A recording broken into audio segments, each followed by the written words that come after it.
Dahil nga ito na viral na naman si Ellen Adarna dahil pinost niya at lahat ay tinatag tayo. No? Ito yung may kinalaman doon sa isang video kung saan inilabas natin na merong isa tayong source na gusto niyang ipatanong natin kay Ellen kung totoo bang naganap ito.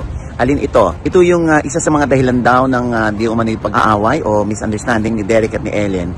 Yung paghirit ni Ellen na ibilisan ng bahay worth 500 million. Pero pwede nang makuha ng 350 million. At ito nga tinanong din ng aking source kung may kinalaman dito si Sara Labati dahil si Sara daw ang nagbebenta ng property kung saan meron daw itong komisyon na makukuha. Wala naman tayong kinonfirm. Tinatanong nga natin doon sa vlog kung gaano ito katotoo. So ito na nga yung na-viral na post kung saan nag-usap sila sa chat ni Sara Labati at tinatanong siya ni Sara kung ano ba to, bakit may lumabas na ganito. So pinabulaanan ito ni Ellen at kung meron daw tayong source, ilabas niya ang resibo. Obviously, wala naman tayong resibo dahil sabi ko nga tayo ay nakikimarites lamang. No? Anyway, so i-deny ni Ellen, hindi ito totoo. At ako din ay nagkaroon ng direct message sa kanya at sinabi ko sa kanya na ibibigay ko yung clarification niya sa isyong yon. So nakausap ko yung source ko.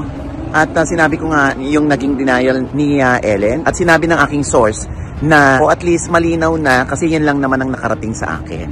So malinaw na yon. At syempre tayo ay na-bash na naman at hindi raw tayo mapagkakatiwalaan sabi ng ibang netizen. Okay lang naman yun.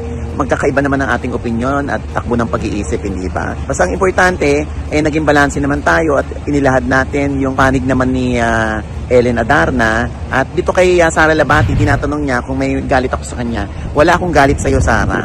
Kung gusto mo, kung willing ka din, open naman ako for one-on-one interview with you. Nagkataon lang na feeling ko ikaw ang may galit sa akin kasi ako yung binlock mo sa IG. Ako wala akong galit. Promise, oo. Kung type mo nga magpa-interview sa akin, willing akong bigyan ka ng pagkakataon. At sana bigyan mo rin ako ng pagkakataon na makapanayam ka. Marinig ko rin ang panig mo tungkol sa mga isyong involved ka din. At oo nga pala, si Derek Ramsey ay nag-Viber naman din sa atin para sabihing wala raw katotohanan yung issue na yon ng aking source. Ayan. Pero siyempre, sila pareho, si Ellen at si Derek, ay tinanong ko kung hiwalay na ba sila. Sabi ko nga sana sila pa din, sana magkasundo sila. Pareho silang walang sagot. So, anong ibig sabihin nun? Hindi ko alam. Pero siguro, feeling ko, baka nagpapahinga lang ang dalawa. Ayaw muna nilang magsalita at hindi nila tinatapos ang kanilang relasyon. Baka nagpapahinga lang at gusto lang nila sa ngayon ng peace ng bawat isa.